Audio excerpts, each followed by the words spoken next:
반갑습니다. 한동훈입니다.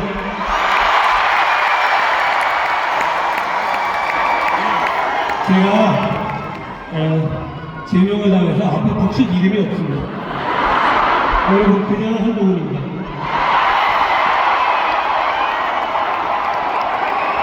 이 추억을 정말 많이 와주셨습니다. 여러분도 이런 데 처음 와보시죠? 저도 이런 거 처음 해봅니다. 한 분 한 분께 고맙습니다. 어떤 마음으로 오셨는지는 깊이 새기겠습니다. 오늘은 제가 틀에 잡힌 정치 연설이 아니라 평소에 제가 한동훈 나가듯이 여러분과 제 얘기를 좀 풀어나가 보겠습니다. 괜찮으시죠?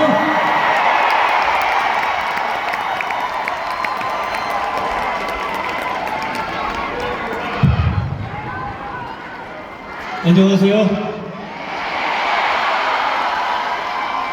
3층 가파른데 조심하십시오. 고맙습니다.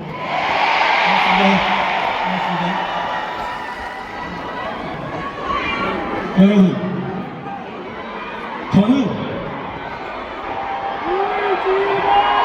저는 이런 공직자였습니다.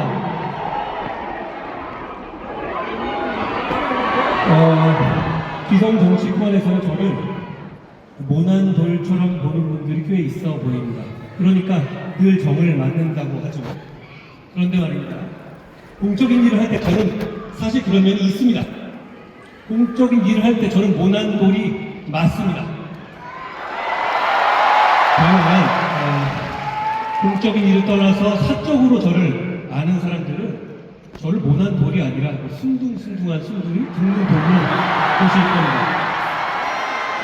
저는 사적인 싸움을 좋아하지 않고, 그리고 누가 부탁하면 거절 잘 못합니다. 그리고 제가 친절한 사람이 되려고 의식적으로 노력하면서 살아왔습니다. 그런데 공적인 일에서 저는 사실 모난 돌처럼 살았어요. 그러지 않으면 정의 강조되는 한국 사회에서 제대로 공적인 일을 해낼 수 없겠다고 생각하기 때문입니다. 제가 검사 출신이라는 게 정치적인 약점이다라고 말씀하시는 분들이 굉장히 많이 계세요. 저는 강한 자의 강하고 약한 자의 약한 강각, 양약하고 강자에 빌붙지 않고 전관예우 안 들어주고 출세하려고 사건 팔아먹지 않았던 검사였습니다. 영화나 드라마에 나오는 부패검사, 업자 끼고 술 먹고 승진하려고 사건 팔아먹고 이런 사람들 사실 좀 있습니다.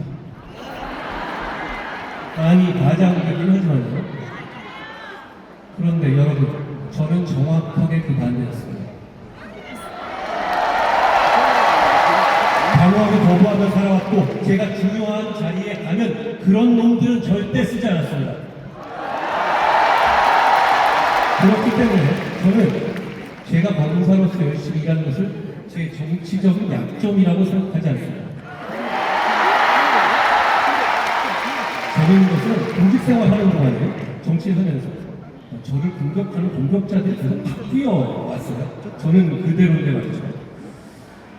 민주당 측이었다가 그리고 윤 대통령 측이었다가 그리고 지금 극단주의 정사꾼이었다가 이래 왔죠. 그렇지만 그 사람들 누구도 적어도 제가 강강약약하는 삶을 살아왔다는 걸 부인하지는 못할 겁니다. 실제로 그랬거든요.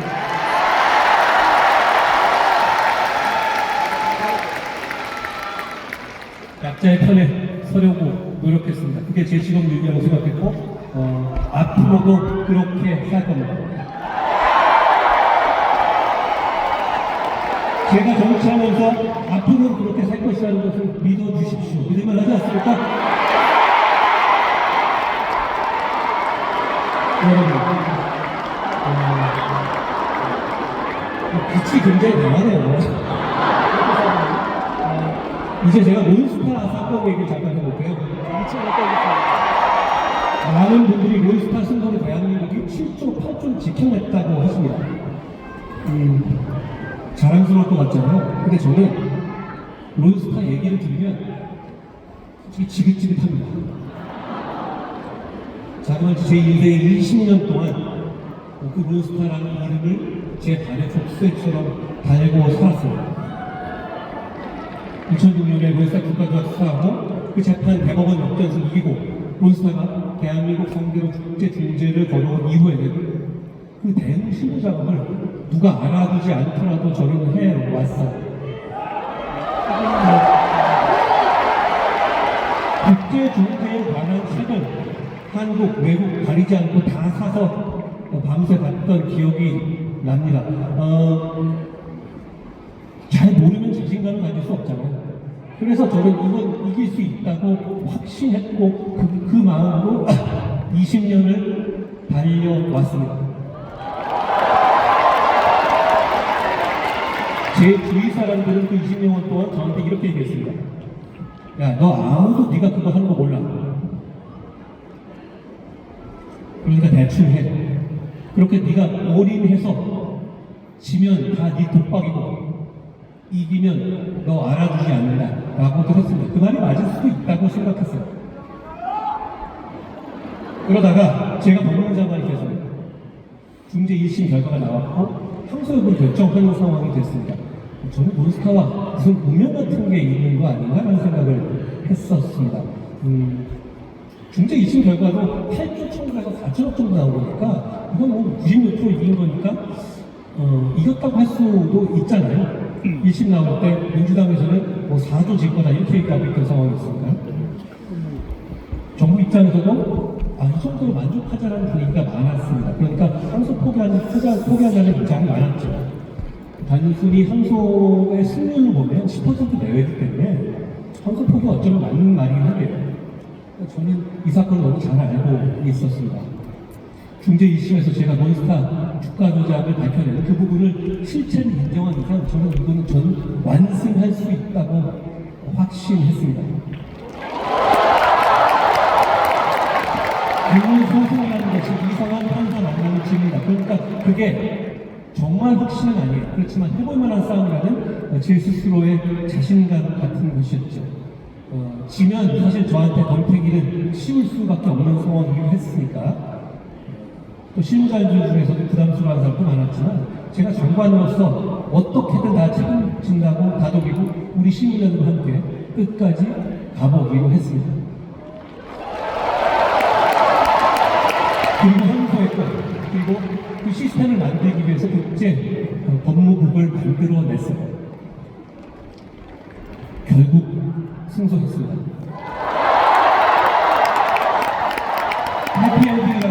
해피엔딩이라서 저는 다행이라고 생각합니다. 근데 이게 20년간 있었던 일이에요. 저도 20년이라는 세월 동안에 자꾸 의심이 들더라고요. 이걸 내가 계속 하는 게 맞나?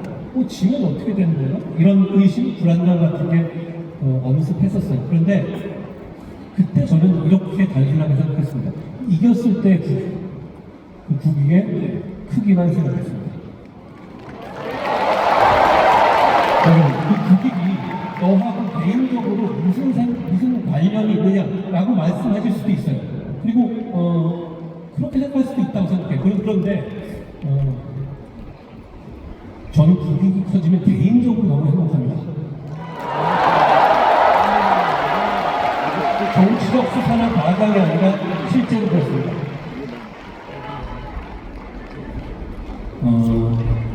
그래서 제가 정치하면서 여러 못볼뻔 당하고 그리고 제명까지 당하면서도 여러분 앞에 당당히 섰습니다.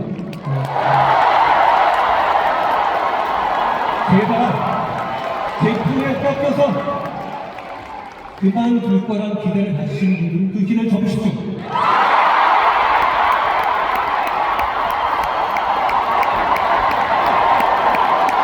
저는 그런 사람들을 이기기 위해 정치하는 것이 아니라 국익을 키우기 위해서 정치하기 때문입니다. 돌아보면 제가 누구도 칭찬 소개팅 안 하고 20년 동안 그 길을 걸어오면서 제가 많이 단단해졌던 것 같아요. 국익이라는 것이 나의 삶과 어떤 관계에 있는지에 대해서 제가 굉장히 단단해져 왔던 그런 시간이었다고 생각합니다. 여러분, 30살 시절에 이제 대선 장사 얘기 잠깐 해볼게요. 이거는,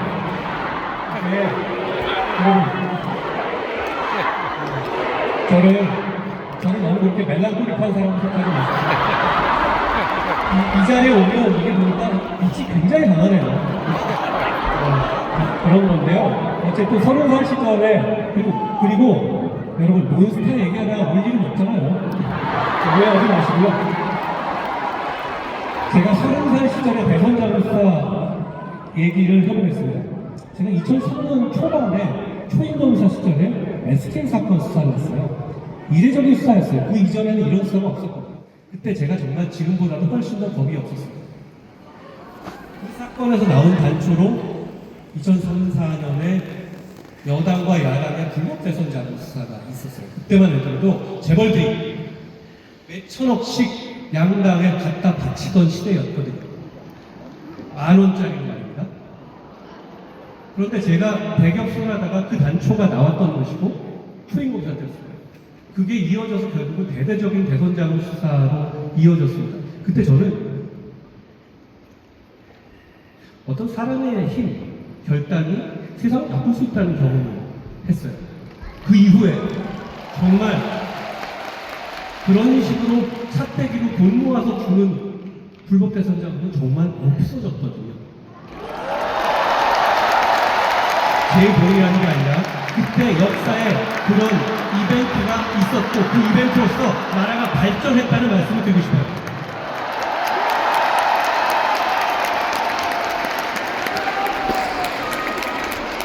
그런데 그 이후에 또 좀 최근에 나오고 있는 민주당의 공천 헌금 얘기처럼 우회하는 방식의 불법들은 계속 횡행해 왔죠.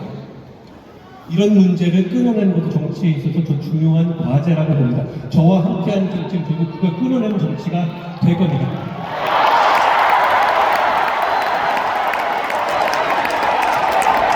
오늘 보니까 민주당에서 우리의 이 토크 콘서트를 비판하다고요. 여러분, 저는 이 콘서트에서 단 이런 한 분도 가져가지 않습니다. 그래야 여러분이 당당하게 더 자주 만날 수 있기 때문입니다. 공천 헌금 받아쳐먹고 출판 기념회로 돈 땡기는 민주당 정치인들이 우리의 이 모임을 비난하는 것에 대해서 저는 대단히 황당하게 생각합니다.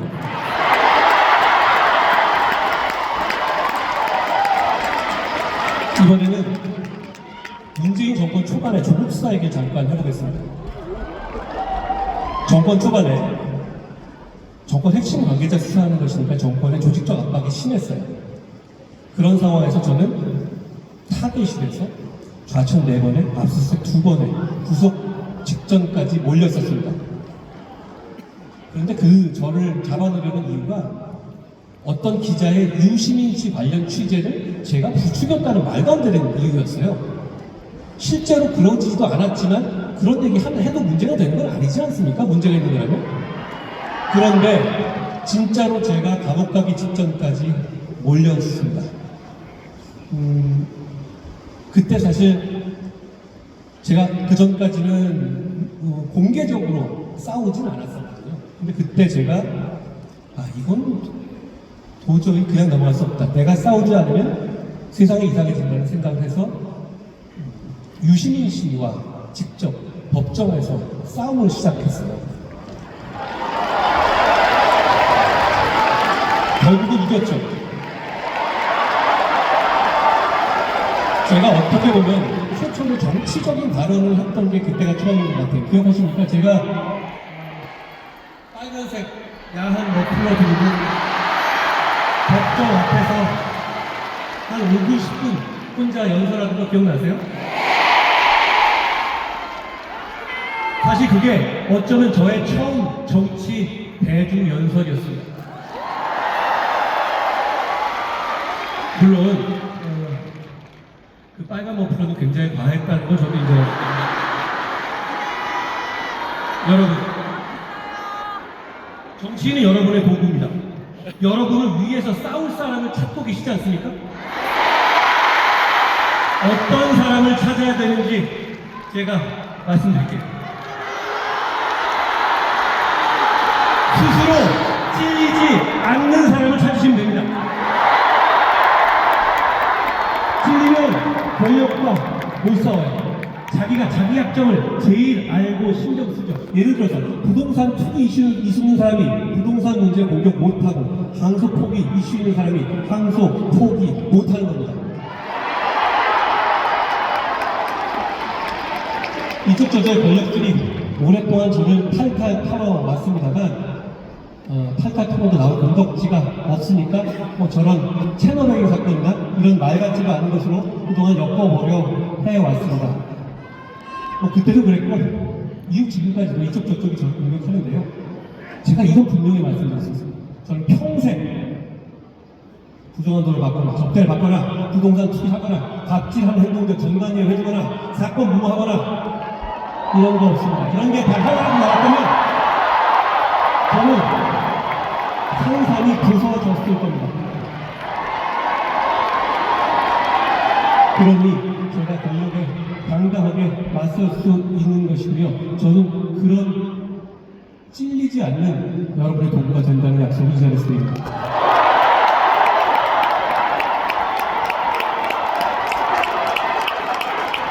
저는 이런 정치인이었습니다.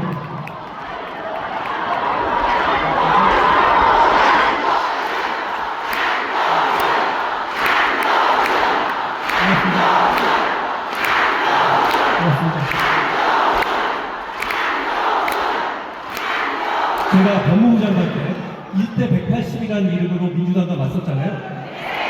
저는 여러분이 그때 저를 좋아해 주시는 게 제가 잘 싸워서가 아니라 우리가 이기는 모습을 보여줬기 때문이라고 생각해요. 정치인은 이기는 결과를 보여드려야 합니다. 저희가 그걸 보여드립니다.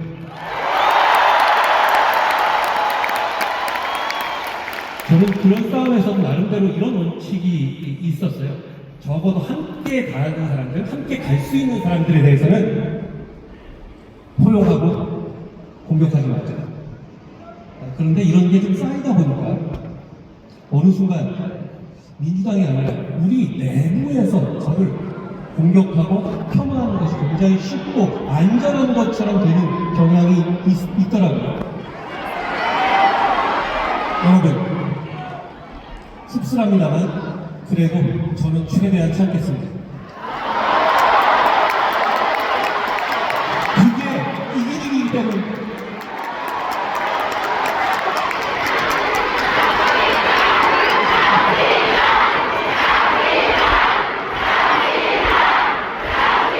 고맙습니다. 그런다고 제가 매번 참지는 않잖아요. 여러분, 제가 국민의힘 비상대책위원장으로 총선을 치렀습니다. 비상대책위원장 첫날 저는 함께 가면 길이 됩니다. 선민 후사를 말하면서 제 출마를 포기한다고 말씀드렸죠.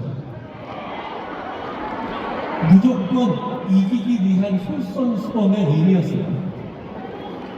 그런데 총선을 치르는 과정에서 그런 마음과 달리 총선을 이길 생각이 없는 힘센 사람들이 하나둘씩 보이기 시작했습니다. 총선을 통해서 당을 이기는 것이 아니라, 당이 이기는 것이 아니라 총선을 통해서 뭔가를 그냥 공고히 하고 권력을 공고히 하는 사람들 말이죠. 3월을 기점으로 이종석 호주대사 사태도 그리고 의대 사태도 여러 가지 이해하지 못할 만한 상황들이 연쇄적으로 나왔죠. 당시 대통령의 머릿속을 지배하는 상업적인 극단 유튜버가 이 총선 지자라고 하는 말을 하던 상황이었습니다. 황당하게도 그런 유튜버들이 지금 국민의힘의 지도부를 지배하고 있습니다.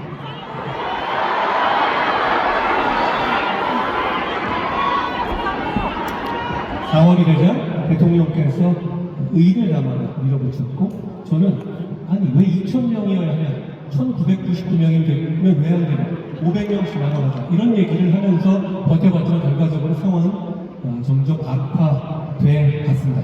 나중에 안 얘기인데 윤 대통령이 군 고위간부에게 한동훈은 빨갱이다 라고 말하는 것이 재판에서 나온 적이 있었는데요. 그게 바로 이 의대 증원의 속도 조절 문제를 가지고 했던 말이었습니다. 믿기 어려우시겠지만 사실입니다. 여러분, 제가 그 선거 막판에 2조 심판이라는 좀 구태스러운 선거운동을 했던 거 기억나십니까? 그거라도 안 하면 정말 개헌성이 무너질 것 같았기 때문이었어요. 절박한 감정적 호소만이 우리의 개헌성을 지킬 수 있을 것이라는 생각 때문이었어요. 하루에 17곳 돌아다니면서 점심 저녁 안 먹고 뛰었습니다. 선거가 끝났는데 바로 선거는 저의 선거 패배는 한동훈의 책임이다 라는 얘기가 나오기 시작했습니다. 저는 선거는 결과 책임이니 바로 수용하고 사퇴했습니다. 그런데 최근 국민의힘에서는 선거 지고 나서 지도부 사퇴 안 하면 어떻게 되냐면 정당사에서 누구도 고민해보지 않은 희한한 고민들이 나온다고 합니다. 씁쓸한 마음을 줄 수 없습니다. 그런데 민심이라는 건 참 신기합니다. 총선 패배 이후 열린 당대표 경선에서 저는 당시 민심 공이 63%를 얻어서서 당선됐습니다. 그 선거에서 특이했던 점은 윤 대통령님 측에서 김건희 씨 익식 논란이 있었잖아요. 그게 저를 낙선시킬 결정적 계기가 될 것이라고 생각하고 그걸 풀었던 것이었습니다. 저는 이렇게 한번 생각해보고 싶어요. 그때 익식했다고 저를 비난하던 사람들에게 지금 공천개입, 금품 수수 사건들이 터진 상황에서 제가 김건희 씨한테 맞춰줬다면 이 당의 보수가 어떻게 되었을지 생각해보라고 말씀드리고 싶습니다. 그리고 제가 이 말씀을 드릴 필요가 없어서 말씀드립니다. 김건희 씨 관련해서 저에 대해서 출처 불명의 찌라시 같은 것들이 단톡방에서 막 돌아다니는 거 보신 적 있으십니까? 믿지 마십시오. 대부분 사실이 아닙니다. 조금 비틀고 과장하면 사실과 전혀 다른 얘기가 되잖아요. 저는 그분과 식사조차 한 자리에서 한 적이 없습니다. 그리고 윤 대통령이 저에게 무슨 쌍욕 같은 걸 했다라는 것도 사실처럼 돌던데요. 아닙니다. 저는 공적인 관계에서 누구에게도 그런 선 넘는 행동을 용인하지 않습니다. 그러니까 제가 윤 대통령에게 잘못을 바로잡으라고 지속적으로 요청할 수 있었던 겁니다. 다른 분들에게는 그런 과한 언행을 하신 건 제가 알고 있지만 저와는 그런 관계가 아니었습니다. 당대표가 될 후 윤 대통령과 그 추종 세력들은 저를 고립하고 축출하는 시도를 실제로 했습니다. 여러분 알고 계시다시피요.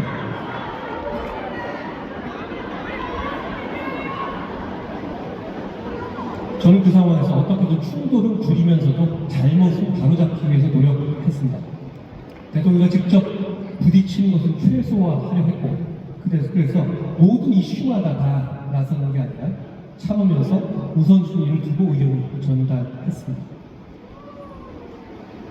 그럼에도 불구하고 공산 대통령실과 추종 세력들은 제가 당대표가 된 직후부터 저를 당대표 직위에서 쫓아내기 위한 계획을 세웠고 실행했다고 저는 생각합니다.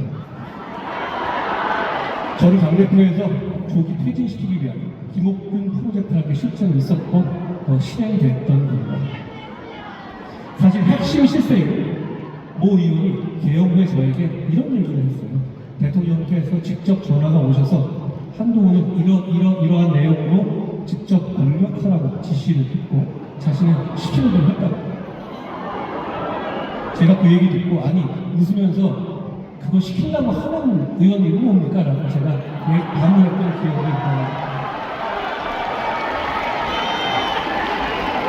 그런 과정에서 나온 일이 이번에 저를 제명을 시키는 구실로 썼던 익명 게시판 사건입니다. 2024년 12월에 익명이 보장된 당의 게시판에 익명이 깨져서 실명이 공개된 일이 발생했죠. 그 이후의 배경에 대해서 여러 가지 의심되는 구체적 사정들이 있지만 여기서 말씀드리지는 않겠습니다. 제가 여러분께 이렇게 말씀드리고 싶어요. 걱정 끼쳐도 죄송합니다. 제가 당대표가 된 이후에 저와 제 가족들은 정말 입에 담지 못할 공격들을 받았는데요. 대부분 이제 윤 대통령 측으로부터 조직적으로 나오는 것으로 의심되는 상황이었죠. 제가 제 가족들은 상처를 많이 받았고 나름대로 방어를 해본다는 차원에서 당의 익명 게시판에 하루에 몇 개씩 윤석열 대통령과 김건희 씨의 잘못을 비판하는 제도권의 언론 사설 등을 링크했다고 합니다. 저는 당시에는 몰랐고요. 나중에 이 공격이 본격적으로 시작된 일을 알게 됐죠. 제가 정치인을 했기 때문에 비롯된 일이니 제 가족들에게 저는 미안하긴 합니다만 여러분 제가 미리 알았다면 제 가족들에게 그러지 말라고 부탁했을 겁니다. 저는 정치의 가족이 최대한 드러나지 않고 정치인과 무관하게 각자의 인생을 살아야 한다고 생각해요. 걱정 느껴지면서 지금 죄송합니다. 앞으로 그런 일은 없을 겁니다.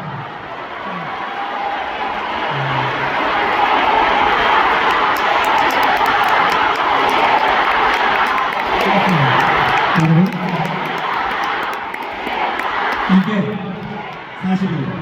그런데 저를 제명하고 찍어내려고 한 사람들에게는 사실이 무엇인지는 중요하지가 않습니다.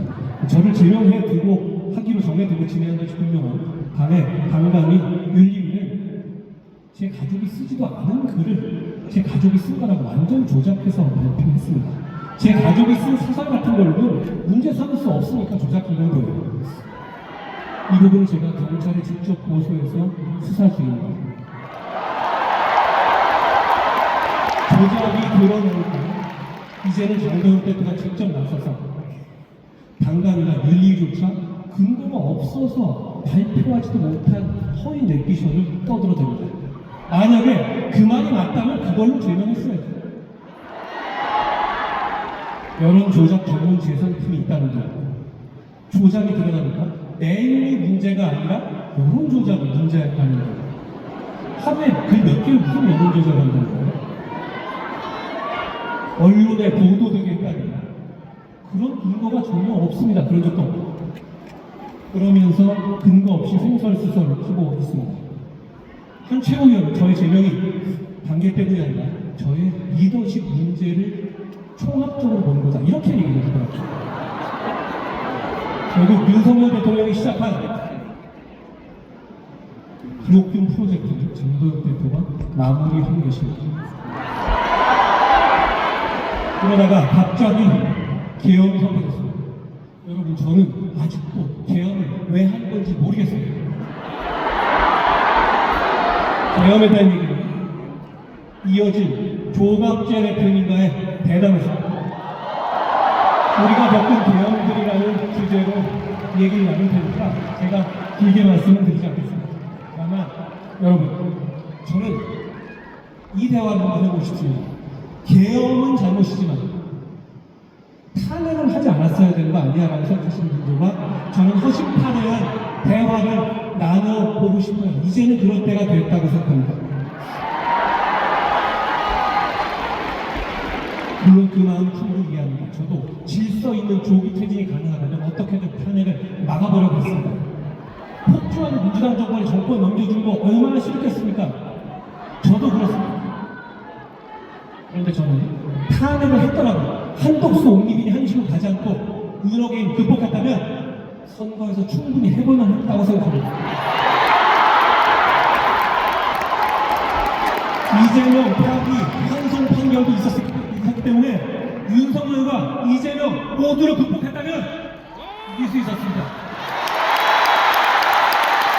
그래서 더 안타깝습니다. 저는 탄핵이 아닌 길이 있을지 최선을 다해 찾았습니다.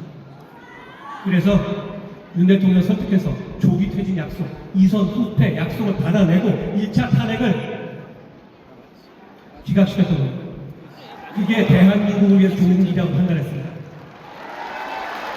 그러나 윤 대통령은 그 약속을 어겼습니다. 여러분, 많은 분이 잊으신 것 같은데 그날 일면 조간신문탑 모두가 윤석열 대통령이 조기 퇴진을 거부하고 탄핵으로 가겠다는 제목이었던 것을 기억해 주십시오. 게다가 윤 대통령은 군 통수권을 포함한 모든 권한을 그대로 행사하겠다는 입장이었어요. 탄핵하지 않았다면 유혈 충돌이 뻔히 예상되는 상황이었습니다. 저는 탄핵이 나라를 위해서, 보수 정치의 존속을 위해서 불가피하다고 판단했고 행동했습니다. 그리고 그걸로 제 정치 생명이 끝날 수 있다는 점과 당대표 축출을 받아들였습니다. 정서적으로 탄핵을 안 했으면 어땠을까 하는 마음을 충분히 이해하고 상처에 가슴 아픕니다. 그렇지만 저는 그 길이 없었다고 생각합니다. 갈 수 있었다면 저도 그 길을 갈 생각입니다. 저만큼 이재명과 세게 싸웠던 사람 있습니까? 저는 이재명의 체포 동의안도 통과시킨 사람입니다. 길이 있었는데도 가지 않았을 것 같습니까?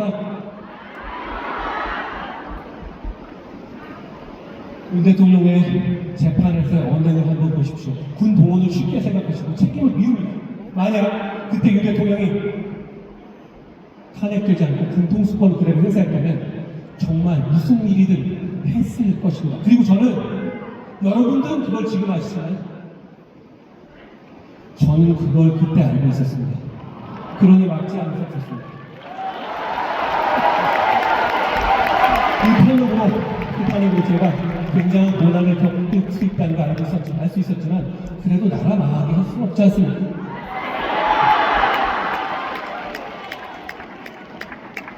아까 언론 보도 보니까 생각나는데요. 여담입니다만 이번 제목으로 제가 야인이 됐다 이렇게 표현하시는데요. 근데 원래 저는 1년 전부터 야인이었습니다. 저는 무엇이 되기 위해 정치하는 게 아니라 무엇 이루기 위해 정치합니다. 그러니까 제가 당대표든 장관이든 비상대책위원장이든 야인이든 마이너스 야인이든 상관없습니다. 저는 똑같이 여러분과 함께 가겠습니다.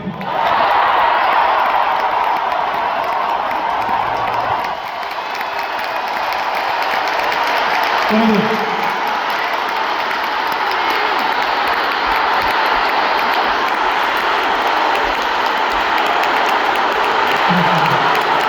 이제부터 제가 드릴 말씀이 진짜 꼭 좋은 정치하겠습니다. 여러분, 제가 좋은 정치하겠다는 말 입버릇처럼 달고 다니죠.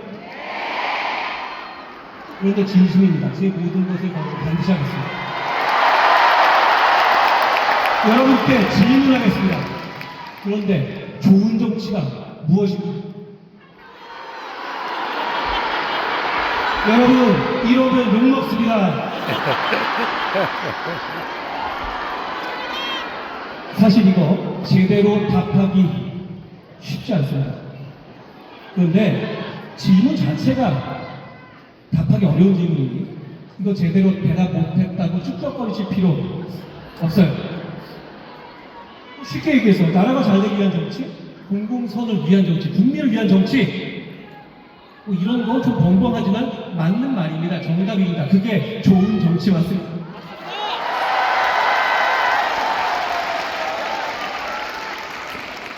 그런데 좀 공허하지 않습니까? 질문을 좀 바꿔보겠습니다.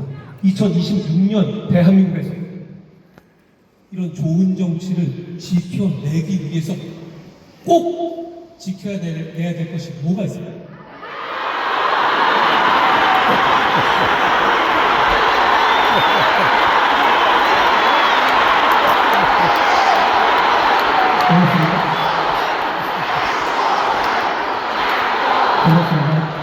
2020년도 대한민국은 미국이 변화무쌍하게 압박해오고 민주당은 국민의힘의 약세를 바탕으로 폭주하면서 시스템을 파괴하고 국민의힘은 정적을 조작으로 제명하고 선거 좋다는 식으로 막 나가고 있습니다. 양극단의 극단주의 세력들이 주주를 잠식하고 상식 있는 다수를 소외시키고 있습니다. 조금 바꿔서 다시 질문하겠습니다. 이런 엄혹한 상황에서 우리가 좋은 정치를 위해서 반드시 지키고 나아가야 할 기준이 뭘까요?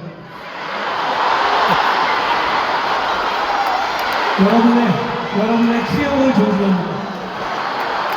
그렇지만 제 생각을 말씀드릴게요.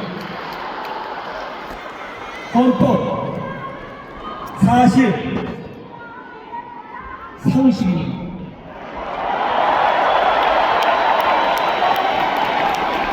첫째, 헌법. 우리 헌법은 자유민주주의, 경쟁을 장려하면서도 약자를 보호합니다. 보완할 점도 있지만 우리 헌법은 시대 정신에도 맞고 위대합니다. 개혁, 윤호개혁, 이건 바로 이 헌법에 반하기 때문에 우리가 용납해서는 안 되는 겁니다. 그게 좋은 정치입니다.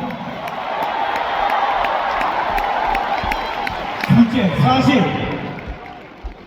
탈진실의 시대라고 멋지게 말하기보다는 한마디로 그건 탈진실이라는 건 협잡과 사기.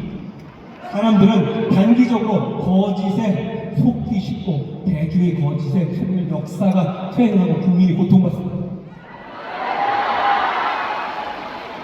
아직까지 부정선거 음모론이 그렇습니다. 부정선거 음모론 같은 선동은 왜 나쁘냐? 사실이 아니기 때문입니다.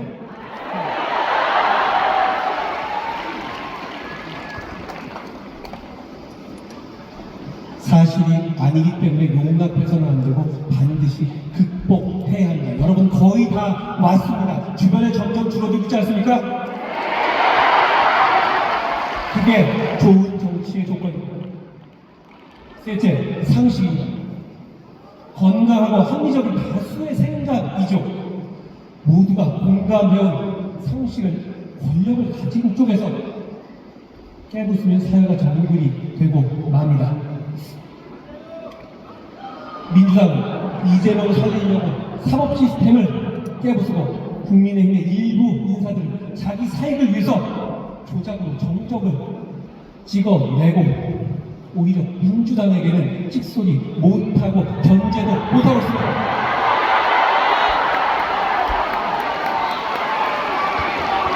상식적으로 일어나면 안 될 일들이 벌어지고 있죠. 바로 상식으로 극복하는 것이 좋은 정치입니다. 지금 대한민국에서는 이렇게 헌법, 사실, 상식만 지켜도 좋은 정치할 수 있습니다.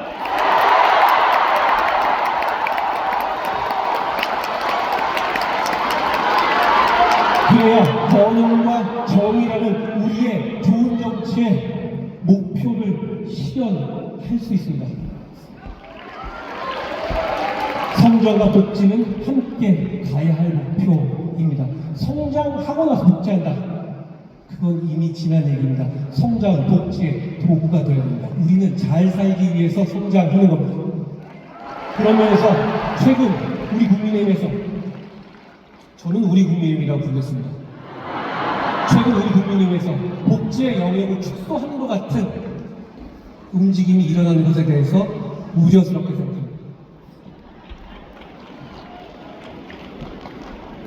저는 헌법과 사실 상식을 지키는 좋은 정치를 반드시 하겠습니다.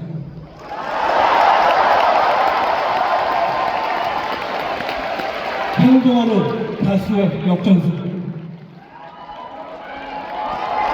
이제부터 제가 오늘 진짜 하고 싶은 말 하겠습니다. 혹시 못 들으셨다면 지금부터 들으시면 됩니다.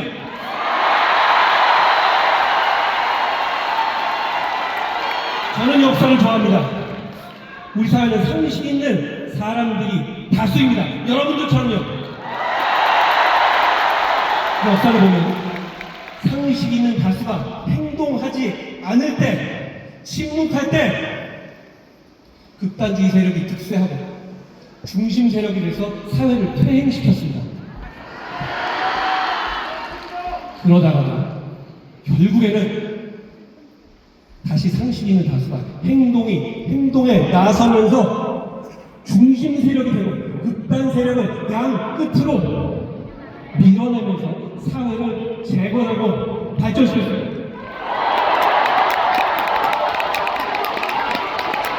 침묵하는 다수는 극단주의자들의 먹잇감이 되어왔죠. 우리는 지금 그 기로에 서 있습니다.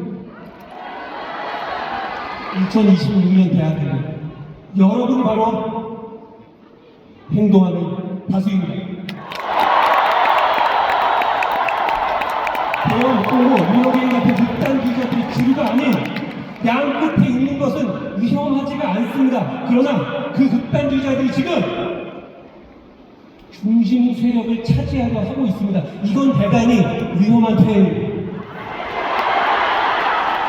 이 퇴행을 막고 사회를 정상화시킬, 그리고 다시 번영과 정의의 길을 갈 단 한 가지의 방법이 있습니다. 바로 행동하는 다수가 중심 세력이 되는 것입니다. 그래서 극단주의자들에게 제자리를 찾아주는 것입니다.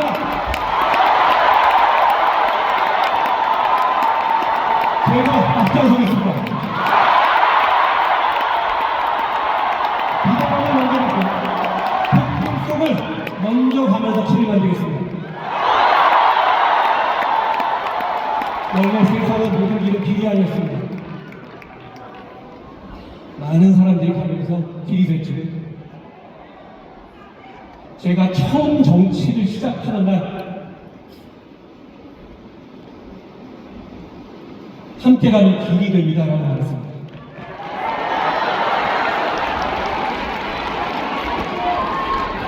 이제 그 말은 반은 맞고 반은 틀립니다. 함께 가야만 길이 됩니다. 여러분과 함께 하겠습니다.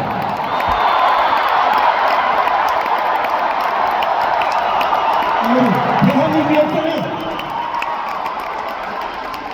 행동하는 다수의 역전승이었습니다.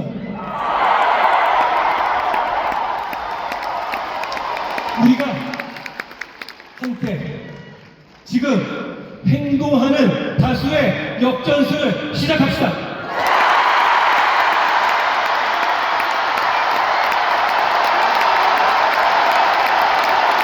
행동하는 다수의 역전승 고맙습니다.